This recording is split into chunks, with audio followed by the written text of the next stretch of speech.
Bueno, hola, ¿cómo están? Bienvenidas, bienvenidos a esta clase número 15 de filosofía, anteúltima clase ya de este cuatrimestre complejo que nos ha tocado. Estamos trabajando en estas últimas clases de la materia con algunas problemáticas de las más importantes que ha tenido el devenir del siglo XX.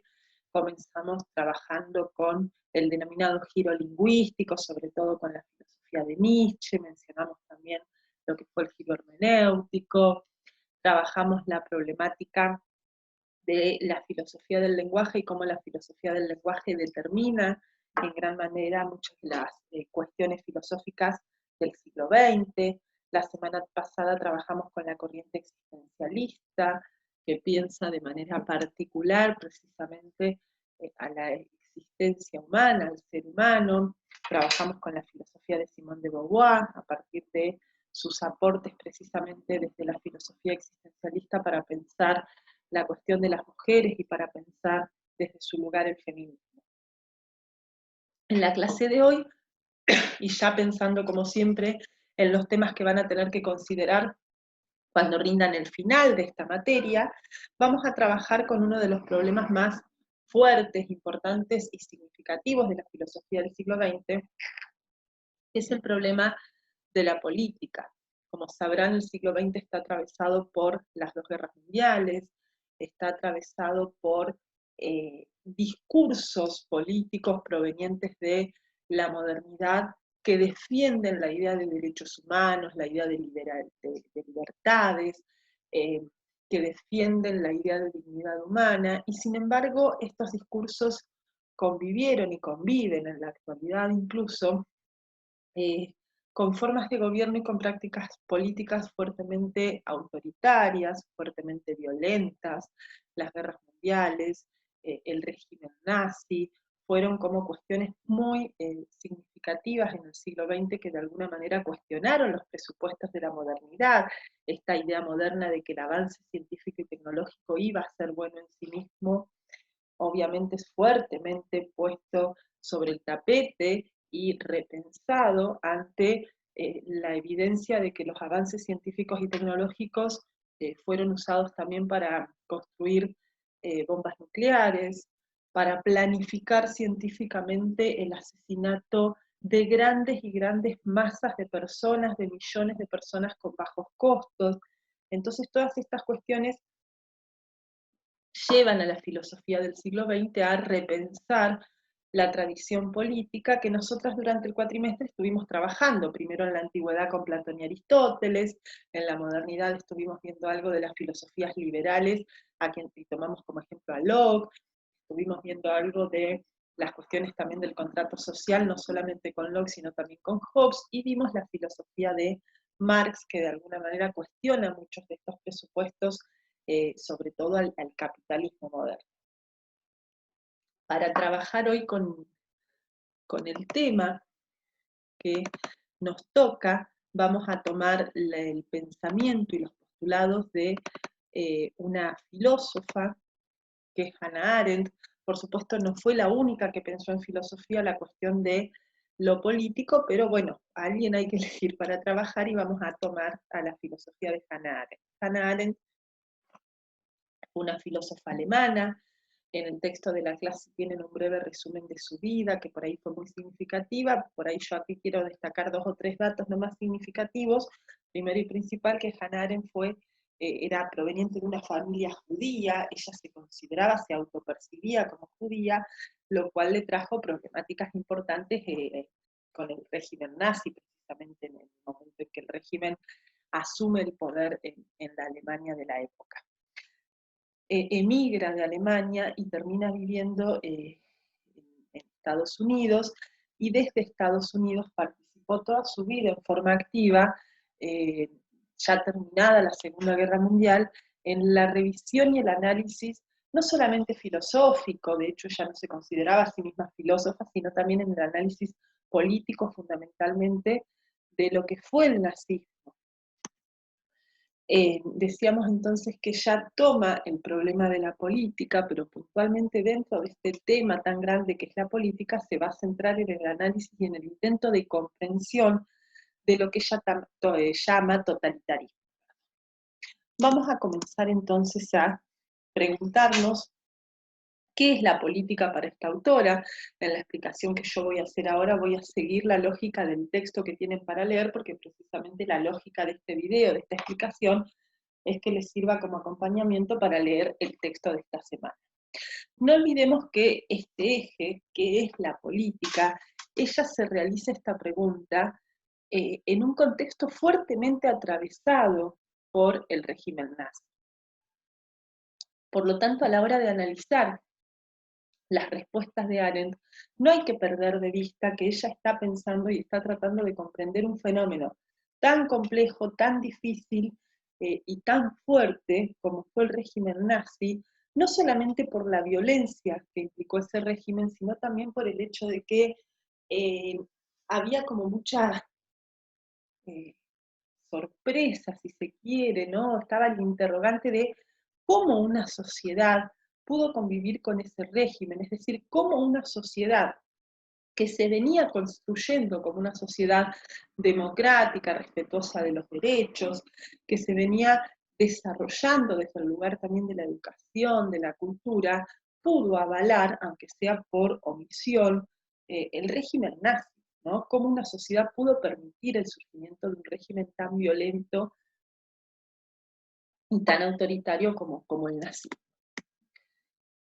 Para responder a qué es esto de la política, vamos a arrancar con el análisis que hace Hannah Arendt sobre las diferentes dimensiones que ella entiende que tiene la actividad humana. En estos análisis, Hannah Arendt es una filósofa que se va a basar fuertemente y que va a tomar como base de su pensamiento a la tradición filosófica antigua, sobre todo al pensamiento de Aristóteles. Por lo tanto, la clasificación de las actividades humanas que ella realiza, van a ver que tiene bastantes similitudes con las formas de vida de las que hablaba Aristóteles en su época. Para Hannah Arendt hay como dos grandes tipos de vida que las personas podemos llevar. Por un lado, la vida activa. La vida activa tiene que ver con las actividades que las personas realizamos en la vida cotidiana y que tienen que ver también con lo que hacemos en la sociedad. Esa vida activa se caracteriza por tres actividades. La primera de esas actividades es la labor. Dentro de un ratito las vamos a explicar un poquito mejor. La segunda de esas actividades es el trabajo, y aquí Arendt cuando habla del trabajo se basa fuertemente en el análisis que había hecho Marx sobre el trabajo. Y por último, la tercera actividad de la vida activa es la que ella llama acción. Y el segundo tipo de vida que las personas podemos llevar, que no es el tipo de vida activa, es el tipo de vida teorética. Si ustedes recuerdan, Aristóteles hablaba de la vida contemplativa en el sentido de la vida dedicada a la teoría, dedicada a la contemplación, dedicada al estudio. Para entender qué es la política, nosotros tenemos que ir a la primera, a la vida activa. Entonces, no vamos a desarrollar, el texto que yo tomé como referencia sí lo desarrollaba, pero yo quité esa parte para que el texto no quedara tan extenso, perdón. De la vida teorética no vamos a hablar, nos vamos a centrar en la vida activa. Vamos entonces a analizar cuáles son esas tres actividades que forman parte de lo que Arendt llama la vida activa de las personas. La primera dijimos que era la labor. La labor son esas actividades que no solamente los seres humanos, sino también los individuos de prácticamente todas las especies hacemos para mantener la vida. Es decir, la labor tiene relación con la vida, con el mantenimiento de la vida. Es una actividad ligada a la necesidad de los individuos y de las especies. Para mantenernos con vida necesitamos hacer determinadas cosas. Necesitamos, qué sé yo, alimentarnos, protegernos del frío, sobrevivir en el contexto, en la naturaleza, en el mundo. Es una actividad que tiene que ver con lo efímero, con lo que no permanece, porque precisamente apunta a mantener la vida, nada más. Apunta, por ejemplo, a conseguir el alimento que necesito para comer en este momento, apunta a resguardarme del frío, como decíamos recién, a protegerme de los ataques. Es una actividad ligada con la necesidad, porque claramente necesitamos realizar esas actividades, si no, no seguimos viviendo, pero precisamente como es una actividad ligada a la necesidad, es una actividad en donde no pueden aparecer ni la libertad humana ni la individualidad de cada persona, ¿no? Es una tarea que apunta a la conexión que tenemos con la especie, con la animalidad, si se quiere. Arendt sostiene cómo, o señala cómo en la antigüedad, este tipo de actividades estaban pensadas, la labor era como una actividad degradada, digamos, ¿no? El filósofo, el hombre importante del que hablaban Platón o Aristóteles, no se dedicaba a actividades de labor, no tenía que dedicarse a conseguir el alimento diario. Era una tarea, era un trabajo que se delegaba en las mujeres y en los esclavos en la antigüedad. La segunda de las tareas de la vida activa es el trabajo. Ya el trabajo no tiene que ver con la vida, sino que tiene que ver con la mundanidad. Y aquí piensen en los análisis que ya vimos que hizo Marx, como les decía hace un ratito. El trabajo es una actividad que apunta a fabricar objetos. El trabajo tiene que ver con la posibilidad humana de dominar a la naturaleza que no tienen las otras especies. La labor es una actividad que compartimos con las otras especies. También los animales tienen que procurarse el alimento y demás. El caso del trabajo no, como decía Marx, el trabajo ya nos diferencia de las otras especies. Tiene que ver con cómo las personas nos podemos alejar de la naturaleza, del ámbito de lo biológico, y dominar a esa naturaleza para construir un mundo artificial de cosas. A diferencia de la labor, que producía productos efímeros, el trabajo no. El trabajo es capaz de producir bienes que van a sobrevivir con el tiempo, que van a pervivir en el mundo, y es una actividad que está fuertemente ligada con la utilidad. El trabajo apunta a fabricar objetos que nos son útiles. El trabajo apunta a fabricar este mate, a fabricar el sillón, ya que tenemos el mate como objeto de reflexión filosófica hasta el final de la materia. Qué sé yo, apunta a fabricar objetos que son útiles para la vida de las personas.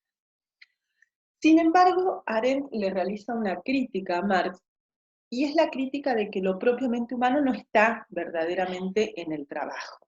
Para Hannah Arendt, lo verdaderamente humano está en la acción, que es la tercera forma de la vida activa.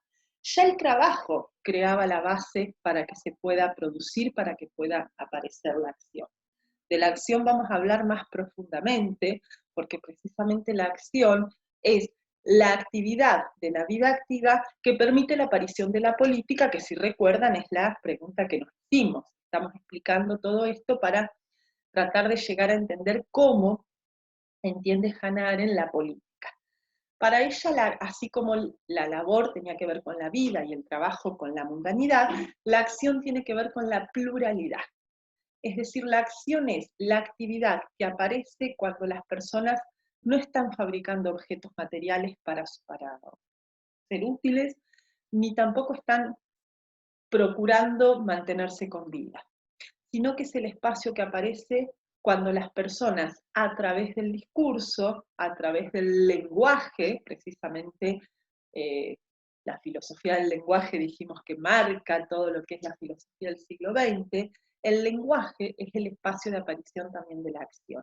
Es decir, es el espacio en donde a través del discurso, a través de los intercambios, las personas organizamos una vida en común, las personas convivimos en una sociedad y apuntamos a pensar cuestiones que no tienen que ver ni con mantenernos con vida, ni con fabricar objetos útiles como hace el trabajo, sino con organizar una vida en común que sea justa, si se quiere, que sea pacífica, ¿no? Que sea precisamente la mejor vida en común posible. Este es para Hannah Arendt, por un lado, lo propiamente humano. Lo propiamente humano, dice Arendt, aparece aquí, aparece en la acción, no en el trabajo como pensaba Marx. Y además de ser el espacio de aparición de lo propiamente humano, es precisamente el espacio de aparición de la política, que es lo que estamos queriendo comprender. ¿Por qué dice Arendt que la acción es el espacio de aparición de la política? Primero y principal porque en la acción, dice ella, aparece el individuo como tal. Es decir, la acción es el espacio en donde yo me puedo diferenciar de todas las otras personas. A través de la acción yo aparezco como Macarena, y Macarena no es, qué sé yo, Marcela, Noelia, Mayra, Caterine, o no sé, o Ayelé, ¿sí? Es decir, en la acción, en el discurso, en el lenguaje, en la vida en común, en el intercambio con ustedes, es donde hay posibilidades de que las personas nos manifestemos no como un miembro más de un montón, sino como diferentes a todos los demás. Esto no ocurre ni en la labor ni en el trabajo.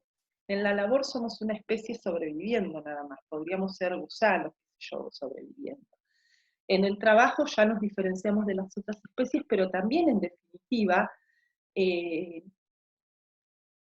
nos diferenciamos como especie de las otras, pero no como individuos. En la actividad del trabajo somos también parte de una masa, parte de una multitud. En la acción no. En la acción, si bien obviamente la acción se lleva a cabo con los demás y se necesitan a las otras personas para que aparezca, en la acción yo aparezco como un sujeto diferente a todos los otros, como un sujeto que es distinto, que tiene una identidad propia diferente a la del resto, pero que a su vez tiene que convivir en esa pluralidad con esas otras personas, con esos otros individuos. Por lo tanto, la acción es propiamente el espacio de la libertad. Ni la labor ni el trabajo eran espacios de libertad. La acción sí, porque en la acción aparece la palabra, aparece el discurso, aparece el lenguaje, pero también aparece el acto, precisamente aparece la acción, y esa acción, esa palabra, ese discurso, es libre porque es único, porque el lenguaje, la palabra que yo puedo dar, la acción que yo puedo realizar como Macarena, es diferente a la de cada una de ustedes. Dice Arendt que la acción tiene comienzo pero no tiene fin, es decir, que no sabemos a dónde van a parar las acciones humanas que desarrollamos, ¿no? Y aquí es donde la acción tiene una diferencia grande con el mundo del trabajo. En el mundo del trabajo, yo fabrico un objeto, como decía Marx, que tiene una finalidad. Yo fabrico el mate, pero este mate lo fabrico siguiendo la lógica de medios fines, es decir, necesito fabricar un objeto que tenga una determinada utilidad. La acción no funciona con esta lógica de medios y fines. Las acciones no son medios para la acción, las acciones entendidas en este sentido arendtiano, ¿no?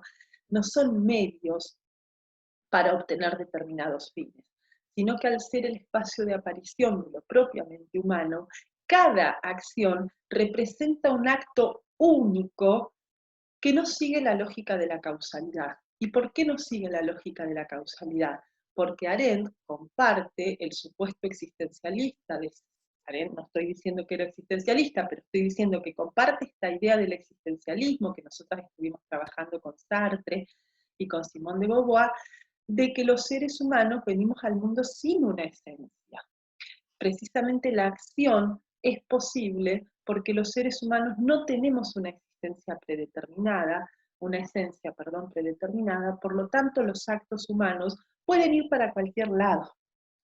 Los actos humanos no obedecen a causas. Lo que yo hago no lo hago porque tal y tal cosa. En todo caso se pueden reconocer antecedentes, se pueden reconocer circunstancias que me llevaron a mí a actuar de determinada manera, pero esas circunstancias nunca son causas, porque en esas mismas circunstancias otra persona por ahí actúa de manera diferente a la mía. Es decir, que en la acción no hay una lógica de causas y de consecuencias como hay en el mundo del trabajo, por ejemplo, sino que la lógica da comienzo a algo completamente nuevo, y como la acción da comienzo a algo completamente nuevo, no sabemos para dónde va a ir a parar, ¿no? Por supuesto, esto lo decíamos hace un ratito, para que la acción se desarrolle son necesarias las otras personas. Esto lo comparte Arendt con Aristóteles. Recordemos que Aristóteles decía lo mismo, él reconocía la vida, ¿no? En términos de Arendt decíamos, bueno, la vida activa y la vida contemplativa. la vida contemplativa del filósofo y demás, en términos aristotélicos, podía desarrollarse en perfecta soledad. La vida práctica no, la vida activa no. Obviamente, en este mundo, yo aparezco como Macarena, pero para aparecer como Macarena, necesito aparecer como Macarena ante otros, ante otras personas. Entonces sí son necesarias las otras, los otros, para que yo pueda aparecer como un individuo diferente del resto. La metáfora, el ejemplo más claro que usa Arendt es el ejemplo de la natalidad. Ella dice que cada vez que nace un niño, una niña, cada vez que nace un bebé, lo que ocurre es que aparece en el mundo algo completamente nuevo que antes no existía, ¿no? Esta idea de que, bueno, a través del nacimiento viene al mundo, ella dice, la novedad radical. Es decir, viene al mundo algo completamente nuevo. Ese niño puede convertirse, como decíamos con Sartre, en la Madre Teresa de Calcuta o puede convertirse en Hitler. No sabemos. ¿Por qué no sabemos? Porque ese niño que viene al mundo es la aparición de la novedad, la aparición de lo nuevo. Y en este sentido, y aquí me voy a ir a una pequeña digresión que me lleva mucho más adelante, cuando Arendt analiza el totalitarismo, señala esto, dice, no por casualidad, la mayoría de los totalitarismos apuntan a matar a los niños, apuntan o apropiárselos, ¿no? Apuntan a hacer desaparecer esa novedad, porque eso es peligroso para el totalitarismo que no tolera la novedad. Ya más adelante vamos a profundizar en esta cuestión. El nacimiento de un niño, dice Arendt, representa la llegada de lo completamente nuevo al mundo. Yo no sé cuando llega un niño al mundo qué es lo que está llegando. En este sentido, la filosofía de Arendt es muy crítica, por ejemplo, con la de Sartre, con la de Heidegger. Ella tuvo una relación muy cercana con Heidegger, fueron amantes, ¿no? En los Jorge Rial de la filosofía, la relación entre Arendt y Heidegger es como muy comentada, muy estudiada, muy analizada, porque en su juventud Heidegger fue incluso afiliado, creo, al partido nazi. El nazismo asume el poder y lo nombra Heidegger rector de la Universidad de Friburgo, si mal no recuerdo. Dura muy poco tiempo, a los 6 meses renuncia, él se va a vivir al campo, se distancia de la vida urbana, digamos, de la Alemania, pero hasta su muerte nunca aclaró, nunca dio explicaciones acerca de por qué en su juventud había sido afiliado al partido nazi, por qué esta estrecha relación con el nazismo que hace que incluso lo nombren rector de la universidad, ¿no? Y bueno, y tuvo una relación, fueron amantes en una época en que Arendt era alumna de él, mucho más joven, él era mucho más grande que ella, obviamente tenían una relación docente-alumna, y ella judía y perseguida, incluso estuvo unos meses en un campo en Francia, así que bueno, es como una relación muy compleja y muy rara la de ellos dos, ¿no? Pero precisamente lo que quería decir, me fui otra vez, es que Heidegger es un filósofo que en su filosofía hace mucho hincapié en la muerte, ¿no? Esta idea del existencialismo que también comparte Sartre, de que, bueno, somos seres para la muerte, de que la vida humana se revela como un camino hacia la muerte. En contraposición, Arendt elige armar una filosofía que no pone el hincapié en la muerte, sino que pone el énfasis en el nacimiento. Está bien, nos vamos a morir, pero cada nacimiento es la llegada de una novedad radical al mundo. Bueno, y por lo tanto, y acá Arendt retoma de alguna manera los planteos aristotélicos, la acción es el espacio de la pluralidad, y por lo tanto, aquí ella toma la tensión entre igualdad y diferencia.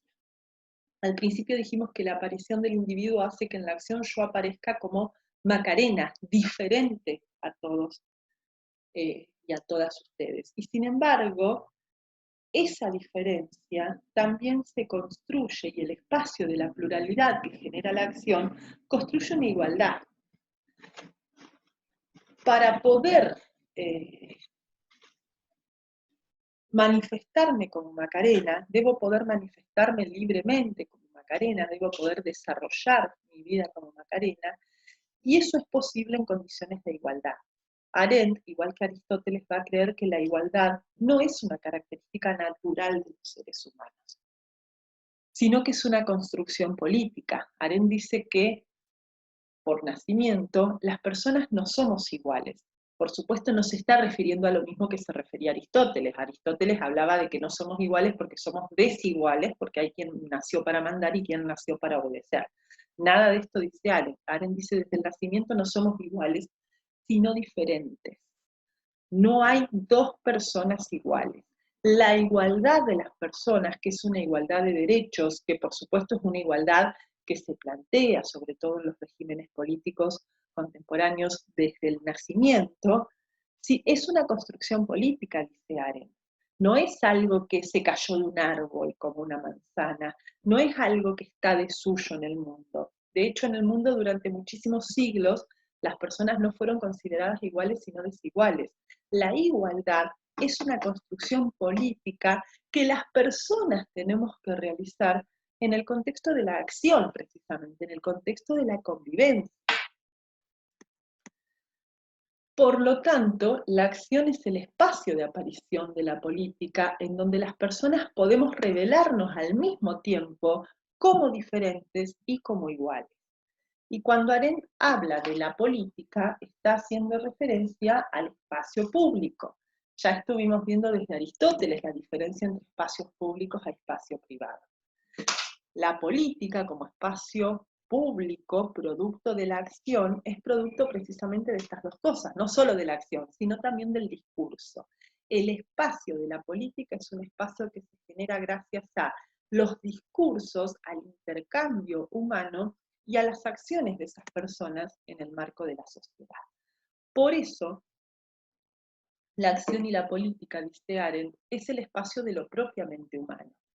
En ese espacio en donde yo me conformo como igual y diferente al mismo tiempo, en donde yo puedo poner mi palabra, compartir mi palabra con ustedes y poner mis acciones y mi vida en contacto y en diálogo con las de ustedes, es donde yo me revelo como propiamente humana. Igual a ustedes en derechos y diferente a todas ustedes en que soy una persona distinta. Aquí Arendt habla de la categoría de identidad, que es mía, soy distinta a todas las demás.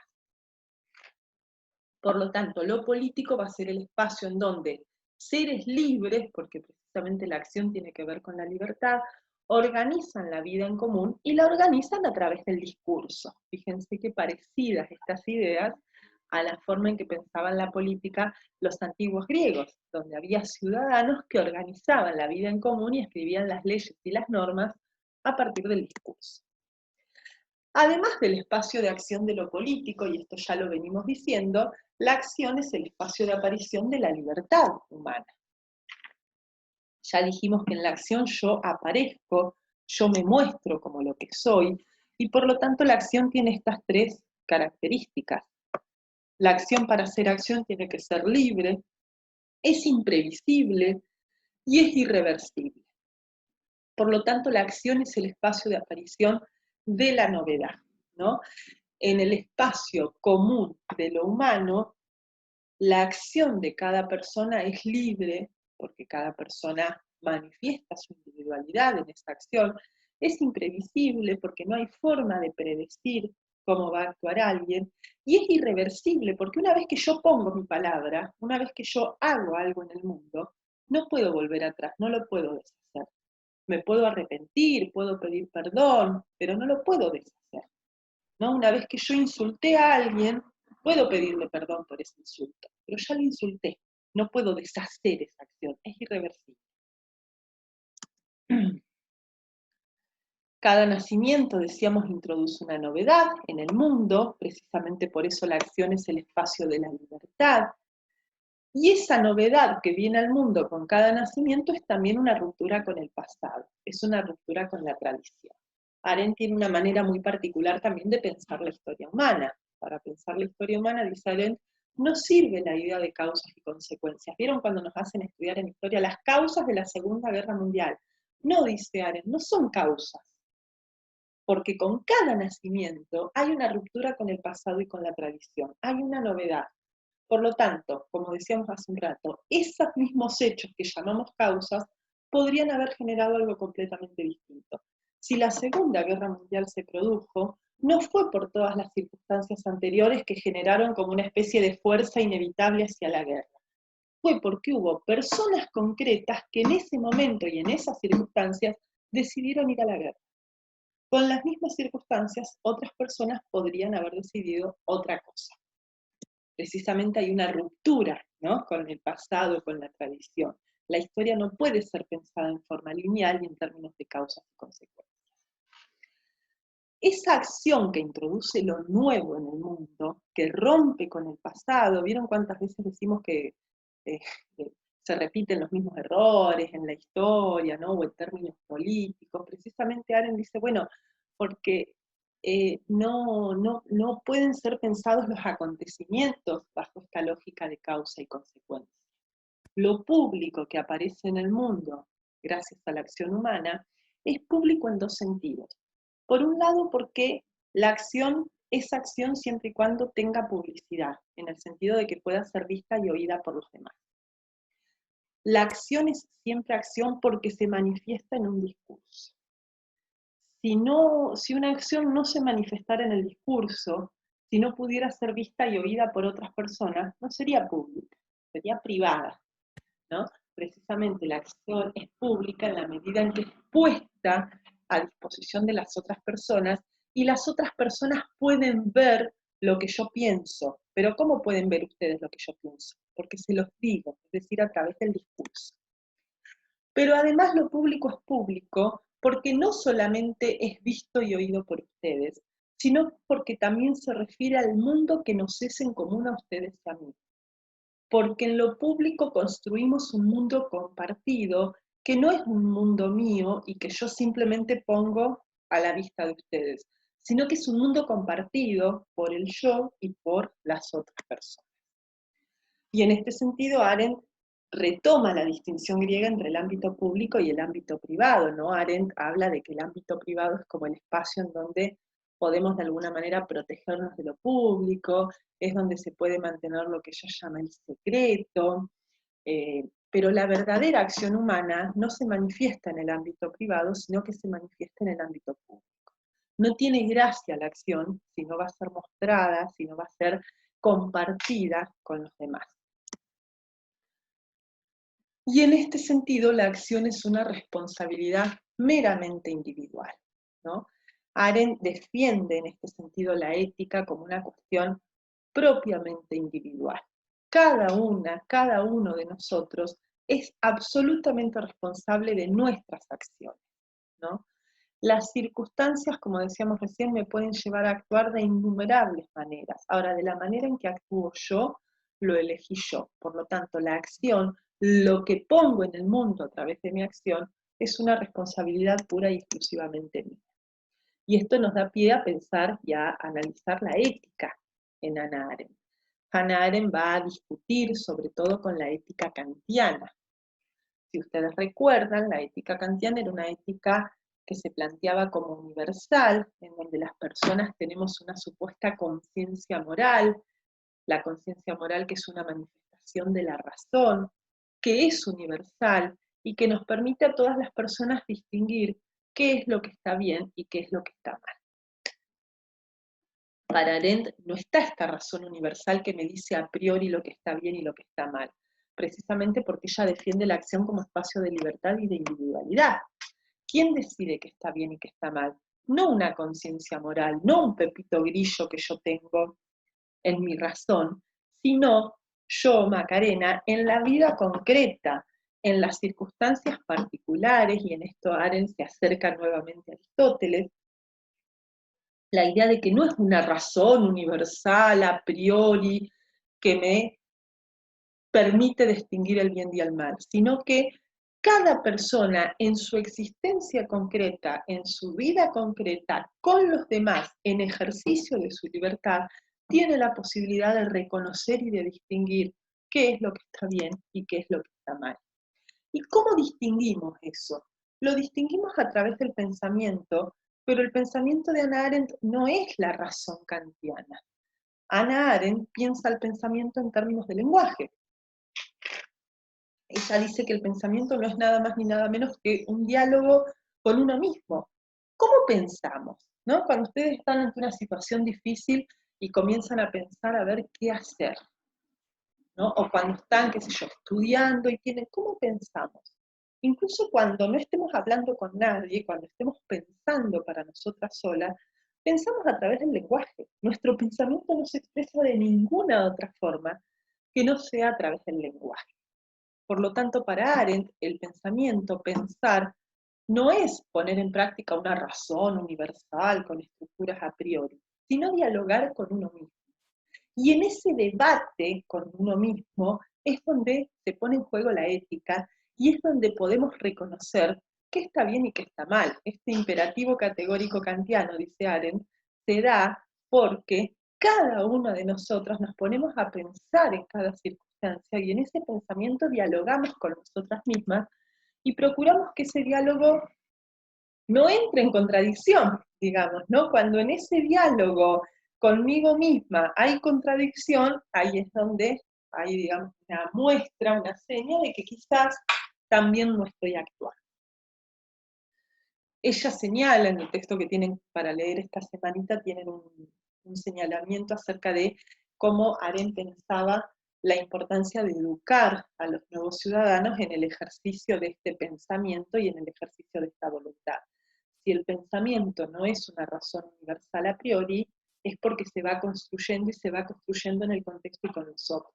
Por lo tanto, ella, también como docente que fue, defiende mucho la educación en el sentido de que ese pensamiento que guíe la voluntad y que guíe una voluntad responsable y una acción responsable en el mundo, tiene que ser construido y en ese sentido la educación es muy importante para construir, ¿no es cierto? Y aquí podemos ver entre líneas una crítica muy fuerte también al pensamiento alemán, digamos, ¿no? ¿Qué pasó con una sociedad que no se puso a pensar o no se puso a reflexionar, o si se puso a pensar y a reflexionar, no actuó ante el mal que estaba ocurriendo con el régimen nazi, o permitió que ocurriera, ¿cierto? Y en este sentido, entonces, que vamos a ver ahora otro tema, cómo entiende ella esta idea del mal. Pensemos que ella está pensando, sobre todo, como dijimos al inicio, en el régimen nazi, en los regímenes totalitarios. Ella elabora el concepto de lo que ella llama mal radical. Así como cuando hablamos del nacimiento, dijimos que el nacimiento introduce la novedad radical, por lo tanto introduce lo nuevo en el mundo y la completa libertad. Eso significa que esa completa libertad que llega al mundo puede encarar para cualquier lado. Y en el caso de la Alemania de mediados del siglo XX, de la década del 30, de la década del 40, esa entera libertad desembocó en la aparición en el mundo de lo que ella llama el mal radical. ¿Por qué mal radical? Porque el mal que aparece en el mundo con el totalitarismo, y esto lo vamos a ver dentro de un ratito nomás, es un mal que afecta y que pone en cuestión lo propiamente humano. Así como la novedad radical hace llegar al mundo lo humano como tal, el mal radical lo que hace es problematizar lo humano, lo que hace es poner en cuestión la propia condición humana como condición, decíamos recién, de acción, de política, de discurso, de lenguaje, de novedad, de libertad. Ella dice que hay dos tipos de mal radical. Por un lado, el mal radical deliberado. ¿Qué es el mal radical deliberado? Es el mal que se hace cuando aparece el pensamiento de que hablábamos recién, aparece esta contradicción interior en el pensamiento y sin embargo la persona no atiende a esta contradicción y actúa mal en forma deliberada porque realmente está decidida esa persona a actuar mal. Diría Kant en contra del deber, o sea, la conciencia moral, diría Kant, le dijo que no y lo hizo igual, ¿no?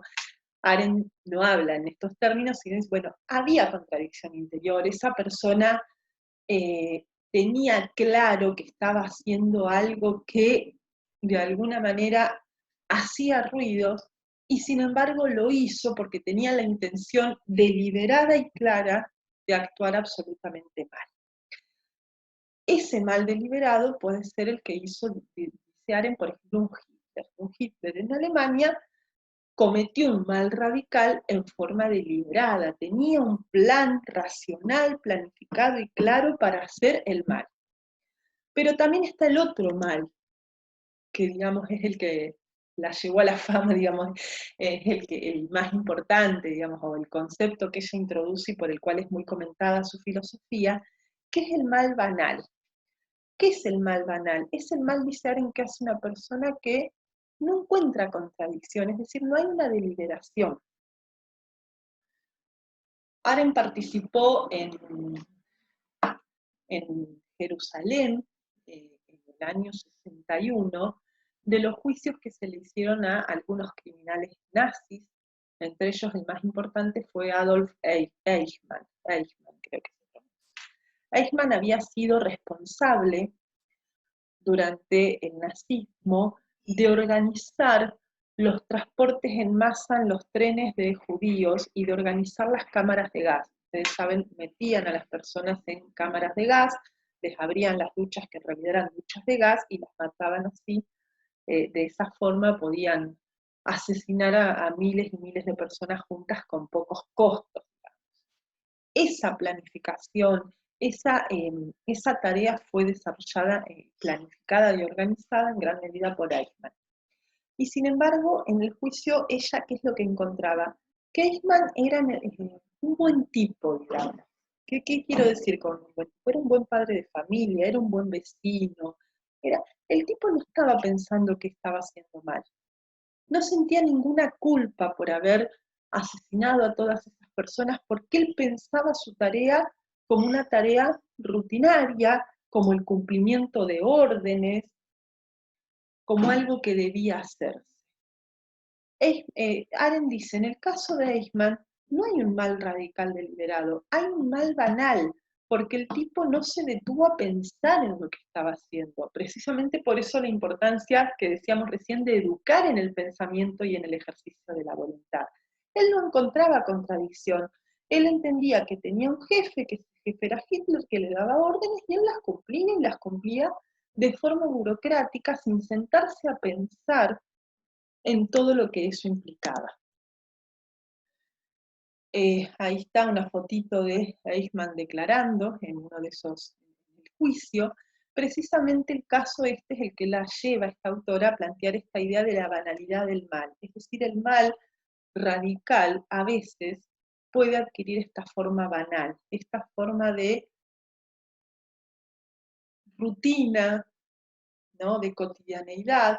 El tipo podía matar a miles de personas en una cámara de gas y después llegar a su casa y jugar con sus hijos y nietos como si nada hubiera pasado, porque no sentía ninguna culpa, porque no había esta reflexión, este pensamiento, este diálogo consigo mismo que se manifestara en una contradicción. Incluso Arendt llega a decir que Eichmann era una persona poco inteligente, que no era un demonio, ¿no? Como muchos lo imaginaban, una inteligencia así perversa. No, era un funcionario, burócrata, que simplemente cumplía con las órdenes que tenía que cumplir y no las problematizaba. Y en este sentido es que ella analiza entonces el totalitarismo. Para Arendt, en este libro, Los orígenes del totalitarismo, es el más famoso de Arendt, junto con este otro que escribe sobre la banalidad del mal, después de los juicios, que lo escribe varios años después, precisamente después del juicio a Eichmann, escribe La banalidad del mal, creo que en el 62, 63, son los dos textos más famosos de esta autora, y el otro es Los orígenes del totalitarismo. En este texto ella analiza al totalitarismo como una novedad en la historia humana, ¿no? Cuando ella habla de totalitarismo está pensando fundamentalmente en el régimen nazi, pero también menciona el devenir de la Rusia del siglo XX. Para Arendt, el régimen ruso había devenido también en un régimen totalitario. Esa revolución rusa de 1917, comunista en sus inicios, había devenido con el pasar de los años, cree Arendt, en un régimen totalitario. Entonces ella cuando analiza el totalitarismo está pensando fundamentalmente en el régimen nazi, pero también, aunque no lo considera, digamos, o no lo analiza en forma tan grave, digamos, o tan cruel, el régimen ruso también lo considera como un régimen totalitario. ¿Por qué cree que el totalitarismo es una novedad? Porque ella dice que el totalitarismo es el primer régimen político del mundo que apunta a lo que ella llama dominación total. En toda la historia de la humanidad hubo gobiernos autoritarios, hubo tiranías, hubo, qué sé yo, gobiernos injustos que asesinaron y todo. Pero el totalitarismo es el primer régimen en la historia humana que apunta a lo que ella llama dominación total. ¿Qué es la dominación total? La dominación total de las personas. Ahora vamos a ver qué elementos tiene esa dominación total. Ahora, hay determinadas circunstancias que de alguna manera explican, ella las analiza en los orígenes del totalitarismo, que la sociedad alemana haya devenido en ese régimen totalitario. Pero ojo, repitamos, esos elementos no son causas. Ella analiza, por ejemplo, en la Alemania del siglo XX ya venía desde hace tiempo, por ejemplo, el antisemitismo, ya cuando hablamos de Nietzsche, que es del siglo XIX, veíamos como ya en la sociedad alemana de fines del siglo XIX, había un elemento antijudío, antisemita, que con el tiempo va a decantar en el nazismo. Hay decadencia, desprestigio del Estado-Nación, hay un racismo, el desarrollo del mismo capitalismo termina generando para Arendt el régimen nazi, pero todos estos elementos que podamos llegar a reconocer como antecedentes del nazismo no son causas, son circunstancias que ciertas personas tomaron para tomar después el camino del totalitarismo, que, digamos, con libertad, como decíamos hace un ratito. Ya algunos de estos elementos los vamos a señalar dentro de un ratito. Pero vamos a este concepto de dominación total. ¿Por qué el totalitarismo apunta a la dominación total? Porque es el primer régimen en la historia de la humanidad que apunta a anular, a hacer desaparecer de la faz de la Tierra aquello que es propiamente humano. Para ella la dominación total tiene tres etapas, tres pasos. El primer paso es la eliminación de la persona jurídica. El totalitarismo apunta a que las personas, por el simple hecho de ser personas, por el simple hecho de que ser quienes son, incurran en un delito. Por eso se elimina la persona jurídica. La mayoría de las personas, dice Arendt, que iban a parar a los campos de concentración, no eran personas que habían cometido un delito puntual. Es decir, la permanencia en el campo no guardaba ninguna relación con las acciones de esa persona. No había nada que vos pudieras hacer o pudieras dejar de hacer para ir a parar al campo o no. Ibas a parar al campo no por lo que hacías, sino por quién eras. Ser persona ya era un delito, ¿no? En este caso ser judío, pero no solo judío, también ser gitano, ser homosexual, ¿no? Ser una persona en situación de discapacidad.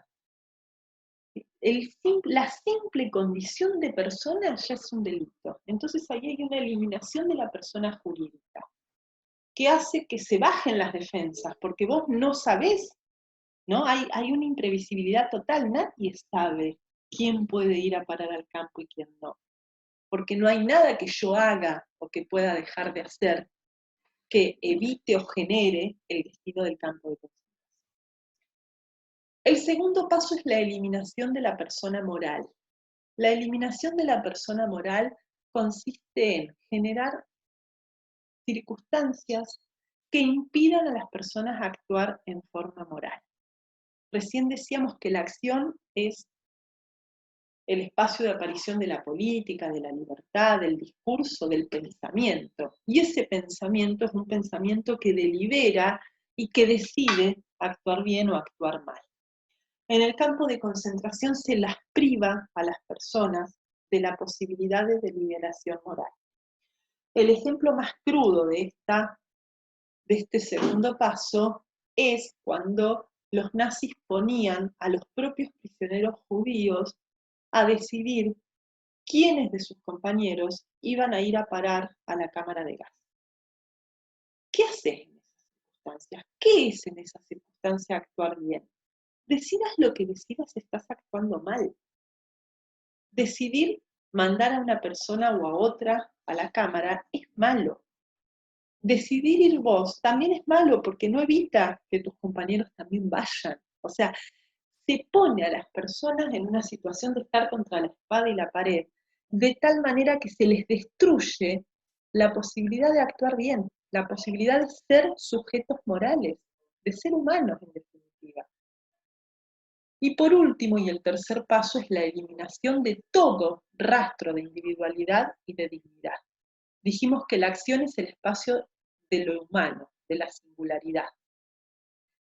Lo primero que hacían los nazis cuando llegabas al campo era pelarte, ponerte un uniforme que era idéntico a todos los demás, reemplazar tu nombre por un número. Se les daba de comer a todos lo mismo y en las mismas herramientas. Se los llevaba, qué sé yo, a los campos de trabajo. Es decir, procurar que la persona se convierta en un engranaje del sistema, en un miembro de la masa. Esa individualidad, esa identidad que surge en lo político, de la que hablábamos al principio, desaparece con el totalitarismo.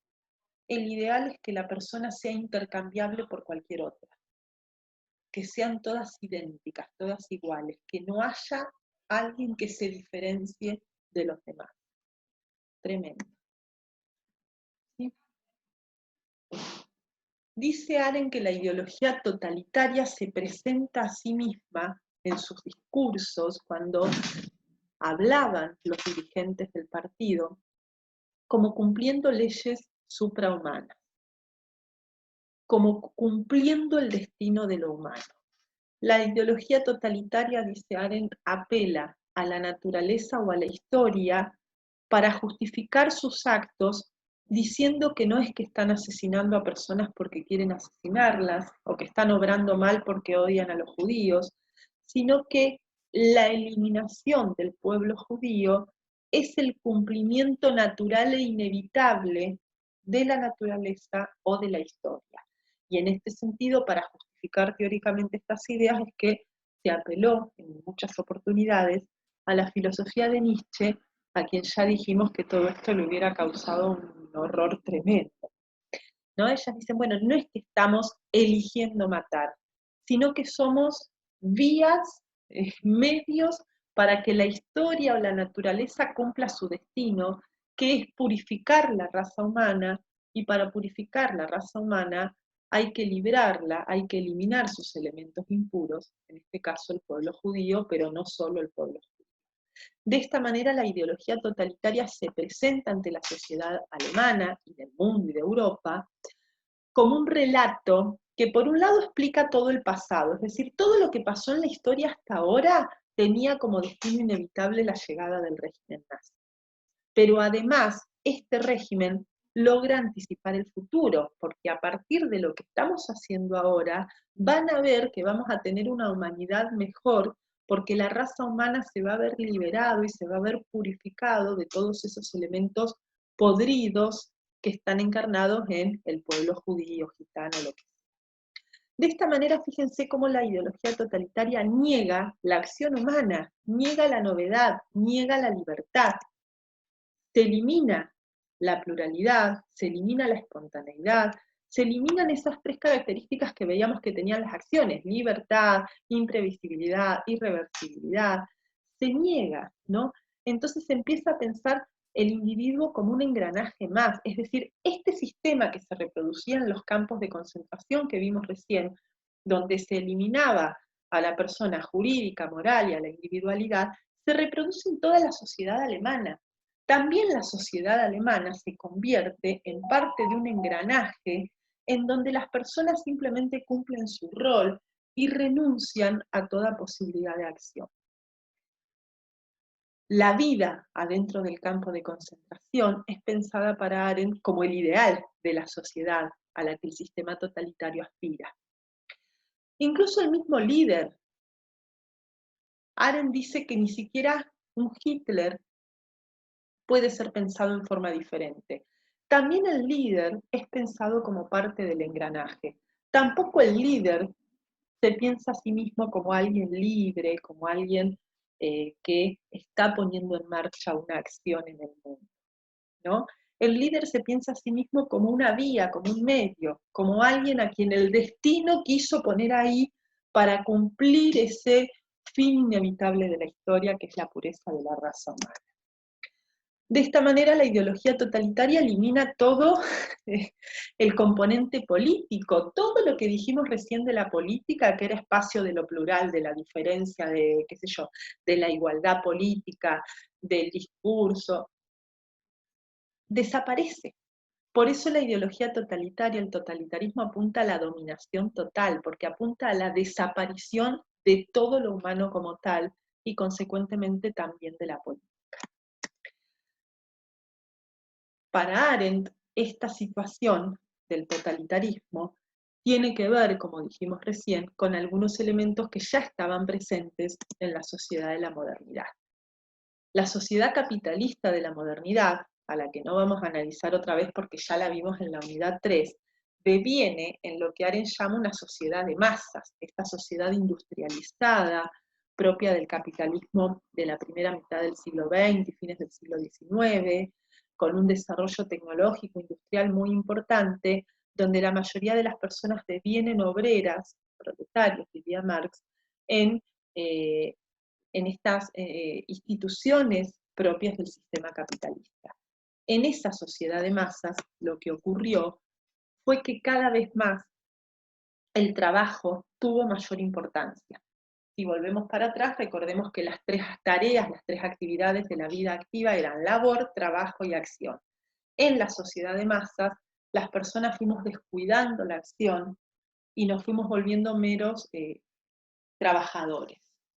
Y esa conversión de las personas en meros trabajadores que cumplen su rol y su función en un engranaje capitalista que funciona independientemente de mi voluntad, facilita, dice Arendt, o es un caldo de cultivo que facilitó la dominación del totalitarismo.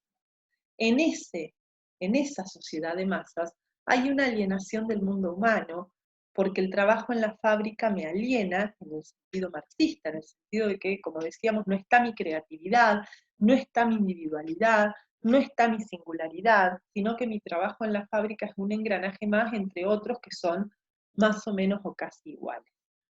Por lo tanto, en esa sociedad de masas, la esfera económica, capitalista, va a reemplazar a la esfera pública, a la esfera política, y va a ser como el antecedente que va a explicar de alguna manera la desaparición del espacio político, del espacio público en la sociedad. ¿En qué sentido va a desaparecer? Porque las personas no van a ser pensadas, no se van a pensar a sí mismas como seres libres, sino que se van a pensar a sí mismas como obedeciendo a reglas técnicas del mercado para poder vivir, digamos. Y en este sentido, entonces, con el devenir del siglo XX, dice Arendt, la política se deforma y termina convertida en una lógica de medios fines, es decir, termina convertida en la característica que veíamos que tenía el mundo del trabajo. Y esto Arendt lo ve en las campañas políticas. Ella dice, fíjense en las campañas políticas cómo la idea es captar votos. Y con el fin de captar votos se ponen medios a disposición. Es decir, la política de la Europa del siglo XX funciona, dice Arendt, con la lógica de medios fines y se ha corrido de esta lógica clásica aristotélica en donde lo político era el espacio común, en donde las personas podían construir acuerdos a partir del discurso. Por lo tanto, esa sociedad de masas va a ser la sociedad que de alguna manera genere las condiciones que se necesitan para que surja el mal radical. Recordemos, Arendt no está intentando explicar causas del mal radical. Arendt deja bien claro que estas mismas circunstancias podrían haber generado otra cosa, pero son circunstancias que de alguna manera generaron un caldo de cultivo, un antecedente que fue propicio para la aparición del mal radical y del totalitarismo. en la sociedad de masas las personas terminamos solas, aunque estemos rodeados y amontonados de un montón de gente. Y esto facilita nuevamente la dominación. En las grandes ciudades contemporáneas, en una Nueva York, Londres, bueno, hay muchísima cantidad de gente. Y sin embargo las personas están solas. No hay posibilidad de construir nada con el otro, de generar acuerdos.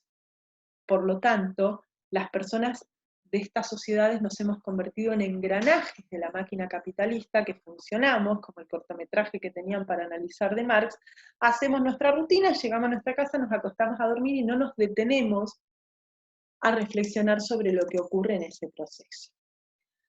Para finalizar la propuesta de la autora en este sentido, precisamente en términos políticos, así como Marx proponía una sociedad comunista, o Platón proponía una república gobernada por la clase de los filósofos, Arendt propone en política que hay que volver a los regímenes republicanos, entendiendo por régimen republicano lo que había entendido Aristóteles. Arendt es muy crítica con las democracias representativas. Para Arendt, la democracia representativa, en donde yo cada cierto tiempo voy, voto y después me desentiendo, no son espacios en donde pueda aparecer lo verdaderamente humano. La verdadera democracia, la verdadera vida política debería consistir en una democracia deliberativa, similar a la que tenían los antiguos griegos, en donde las personas pudiéramos poner nuestra palabra y nuestro discurso para la construcción de acuerdos comunes. Bueno, y hasta aquí llegamos. Ya la semana que viene nos estamos viendo para un breve, muy breve cierre del espacio. Saluditos.